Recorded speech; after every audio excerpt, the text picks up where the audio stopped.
Hello পিওরা চলে আইসি আপনি গো টেপির মায় কয়দিন ধরে মন চায় কয়টা হাগ লতা খাই এর লিগে ঘরের পিছনে জাংলাতন কয়টা মিষ্টি লাউয়ের ডোগা লই এলাম পোলাপানেরা হুদা হাক খাইব না এর লিগে লগে দিলাম পাঙ্কুর কেল্লা আরে বুঝলেন না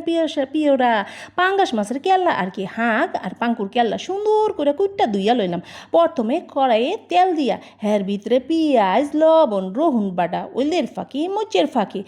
আর পানি দিয়া মশলাটারে সেই রকম করে কষাইলাম মশলার ভিতরে কেল্লা হালাই দিলাম এই কেল্লাটা মশলার লগে ভালো করে কোলাকুলি করার লেগে একটু পানিও দিলাম ওরে পিওরা দেখেন মশলায় জলে কেল্লাই একের মাহামাহি অবস্থা আর কি যা বাসনা বাইরেছে কেউ মনে হয় একতাল বাতি এমনই খাই হালাই আরে রাহেন এমনও হাঁক দেহন বাকি সবুজ সবুজ হাঁক লাল লাল মাছের মধ্যে ডাইলা দিলাম এইবার তরকারিটা আস্তে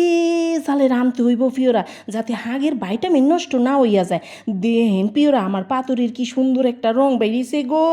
একটা টেপির মার সুন্দর বানি কই যদি ভাইটামিন মুক্ত বডি চান প্রত্যেক দিন হাঁক কান কি সুন্দর হইছে রে পিওরা আমার পাতুরিটা রাঁধুন আমার শেষ সোনার বাংলাদেশ।